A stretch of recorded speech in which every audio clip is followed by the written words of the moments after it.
अभिवादये अहमस्मि गवीश द्विवेदी। अत्र भवतां स्वागतम् एतस्मिन् डीडी न्यूज़ वार्ता प्रसारणे। आदौ प्रमुखवार्ताः।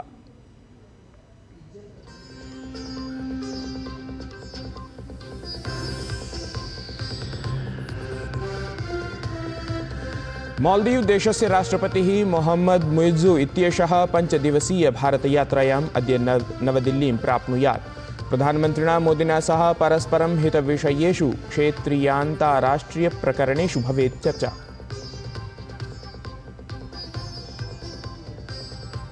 ममता प्रशासनाय प्रदत्तस्य 24 घण्टात्मकसमाह्वानावधेः अनन्तरं कनिष्ठचिकित्सकाः अधुना आमरणविरोधप्रदर्शनरताः। कार्यस्थलानि प्रतिगताः चिकित्सकाः अपि बुभुक्षिताः सन्तः कुर्युः कार्यम्।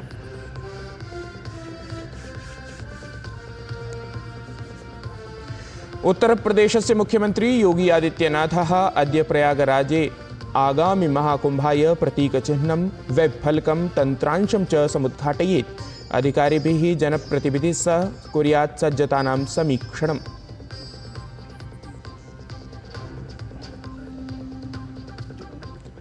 इस्राएल देशीयैः आक्रमणैः सन्त्रस्तं बेरूतनगरं त्रिपोलीनगरमालक्ष्य प्रहाराः प्रवर्तमानाः। लेबनान देशेन प्रत्युत्तरे इस्राएल देशस्य उत्तरीयभागे प्रक्षिप्तं प्रक्षेपास्त्रद्वयम्। अपरत्र एमिरेट्स् इत्येतेषु व्योमयानेषु पेजर यन्त्रेण सह यात्रायाम् उद्घोषितः प्रतिबन्धः।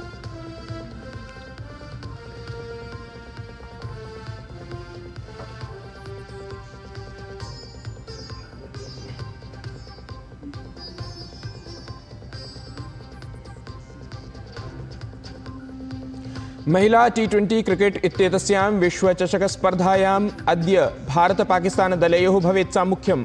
भारतं स्वकं प्रथमं जयम् अत्र काङ्क्षते।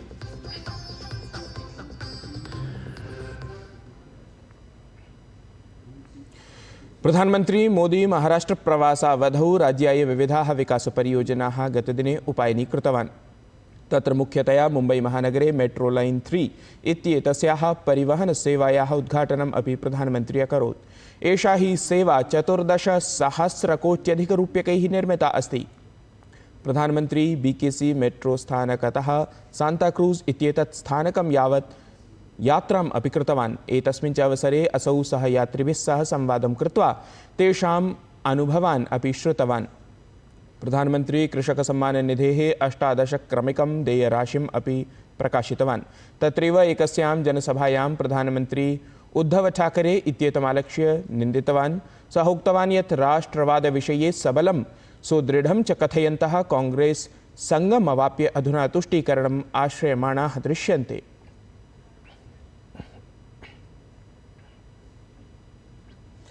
प्रधानमंत्री मुंबई महानगरे आयोजिते अभिजात मराठी सम्मान इत्येतस्मिन् समारोहे सहभागं कृतवान्। समारोहे कला विज्ञान शिक्षा साहित्य जगतां विभिन्नलोकाः सहभागम् अकुर्वन्। मराठी भाषां शास्त्रीय भाषात्वेन उद्घोषणाय एतस्मिन् अवसरे प्राप्ताः जनाः प्रसन्नताम् अभिव्यक्तवन्तः। अथ उक्तवन्तः एषः महाराष्ट्राय गौरवविषयः अस्ति। प्रधानमंत्री अपि तत्र उक्तवान् यत् भाषा केवलं संवादाय माध्यमरूपा एव न भवति, अपितु संस्कृतेः चेतनायाः च संचारकर्त्री अपि भवति। मराठी साहित्य भारत की वो अनमोल विरासत है जिसमें हमारी सभ्यता के विकास और सांस्कृतिक उत्कर्ष की गाथाएं सुरक्षित है। महाराष्ट्र में मराठी साहित्य के द्वारा ही स्वराज, स्वदेशी, स्वभाषा और स्व संस्कृति की चेतना का विस्तार हुआ।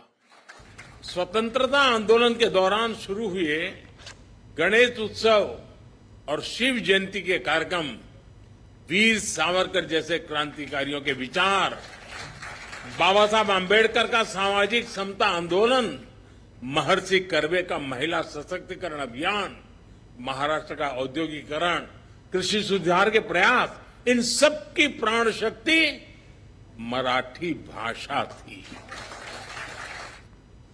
बौद्धमतावलम्बिनः नेतारः अपि प्रधानमन्त्रिणं नरेन्द्रमोदिनं मिलितवन्तः।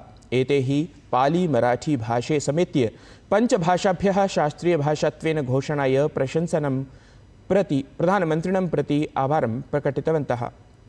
अवधेयं यत् केन्द्रीयमन्त्रिमण्डलेन बृहस्पतिवासरे मराठी, पाली, प्राकृत, असमिया, बाङ्ग्ला इत्येताः भाषाः शास्त्रीयभाषासूच्यां योजिताः आसन्। उत्तरप्रदेशस्य मुख्यमंत्री योगी आदित्यनाथः प्रयागराज यात्रां कुर्यात्। मुख्यमंत्री योगी प्रयागराजतः महाकुम्भस्य चिह्नं विमोचयेत्। सहैव महाकुम्भस्य वेब् फलकं चरिष्टुतन्त्रमपि लोकार्पयेत्। एतदतिरिच्य संस्थाभ्यः भूमिं सुविधां च प्रदातुं निर्मितम् अन्तर्जालफलकम् अपि प्रारभेत्।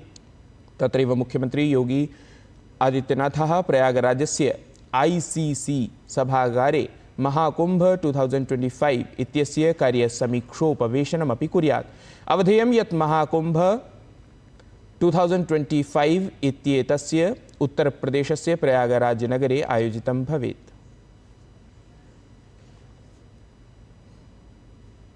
केन्द्रीयमन्त्रिमण्डलेन पञ्चभाषाः शास्त्रीयभाषाणां सूचौ सम्मेलिताः इत्येतेन कारणेन शिक्षावित्सु अत्यन्तं हर्षोल्लासः अस्ति।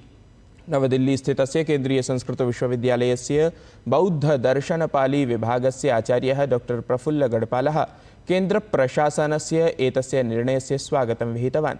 सहैव केन्द्रीयमन्त्रिमण्डलाय प्रधानमन्त्रिणे च असौ आभारं प्रकटितवान्।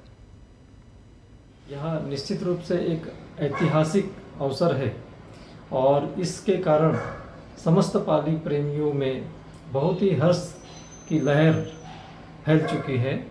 माननीय प्रधानमंत्री श्री नरेंद्र मोदी जी के प्रति हार्दिक आभार प्रकट करना चाहता हूँ तथा उन्हें धन्यवाद देना चाहता हूँ कि उन्होंने यह ऐतिहासिक कदम उठाया। पाली भाषा को क्लासिकल लैंग्वेज का दर्जा दिए जाने से पाली के विकास को गति प्राप्त होगी और इसमें नए संस्थान तथा पाली विश्वविद्यालयों की स्थापना करने में भी मदद प्राप्त होगी। मालदीव देशस्य राष्ट्रपतिः मोहम्मद मुइज्जू इत्यसौ अद्यारभ्य अक्टोबर मासस्य 10 दिनाङ्कं यावत् भारतयात्रायां भवेत्। 4 मासेषु नवदिल्ल्याः तस्य द्वितीया एषा यात्रा अस्ति। अवधेयं यत् मुइज्जू इत्यस्य एषा यात्रा भारतस्य प्रथमद्विपक्षीया यात्रा अस्ति। इतः पूर्वं सः ऐषमः जून मासे प्रधानमन्त्रिणः नरेन्द्रमोदिनः शपथग्रहणसमारोहे नवदिल्ल्याम् आगतः आसीत्। विदेशमन्त्रालयानुसारं स्वीययात्रावधौ मुइज्जूः राष्ट्रपतिपदासीनया द्रौपदी मुर्मू वर्यया सह मेलिष्यति। अथ च प्रधानमन्त्रिणा मोदिना सह परस्परहितानां द्विपक्षीयक्षेत्रीयान्ताराष्ट्रियप्रकरणेषु चर्चां विधास्यति।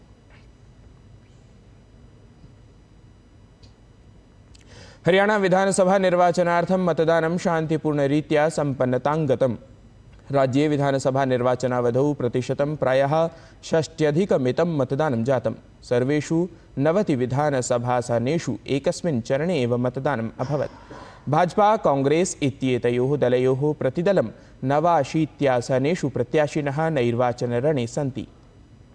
CPM दलस्य प्रत्याशी एकस्मिन् आसने, JJP आजाद समाज पार्टी संयुतेः प्रत्याशिनः 78 आसनेषु सन्ति।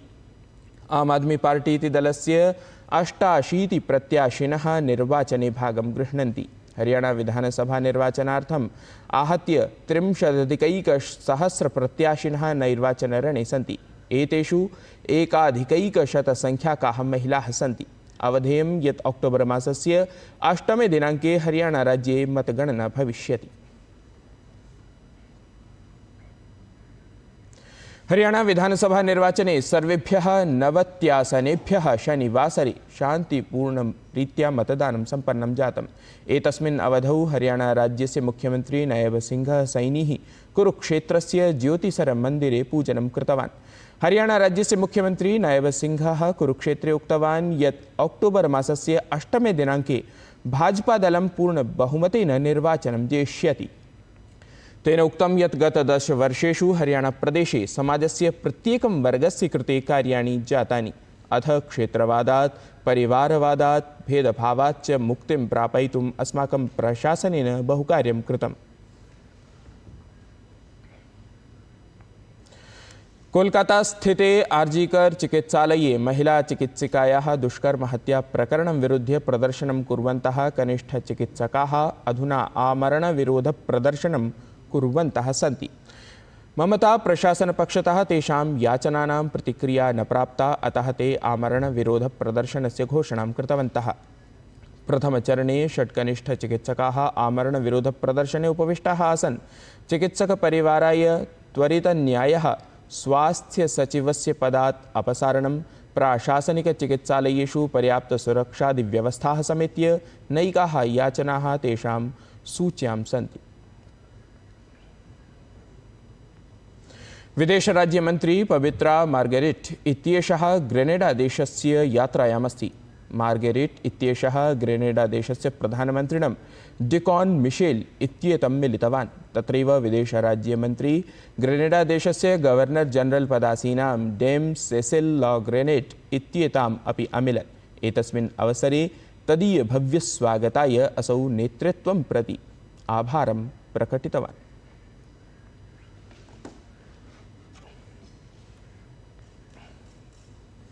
तावदद्य शारदीयनवरात्रपर्वणः चतुर्थः दिवसः अस्ति। अद्य मातुः चतुर्थस्वरूपस्य कूष्माण्डायाः आराधनं क्रियते। अद्य प्रातः दिल्लीस्थिते झण्डेवालान् मन्दिरे मातुः तत्र आरार्तिक्यम् अपि अनुष्ठितं गतम्।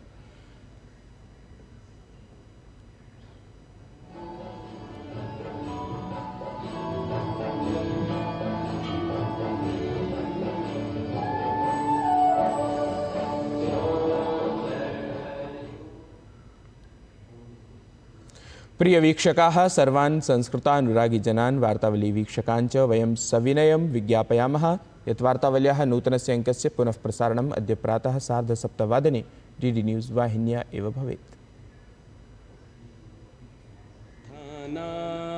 लभते चार्थसम्पदम्। आयुर्वेद सम्बद्धेषु ग्रन्थेषु ऋतूनां विशिष्टाहार विहारयोः वर्णनमस्ति। शास्त्रं नाम शासनात् शंसनात् शास्त्रमित्याहुः। खड्गं चक्रगदेषु चापपरिघान् शूलं भुशुण्डी शिरः। एतद्धि वार्तासंस्करणम् अधुना सम्पद्यते। अभिनवाभिः वार्ताभिः सह पुनः उपस्थास्यामः। तावन्मङ्गलं भूयात्।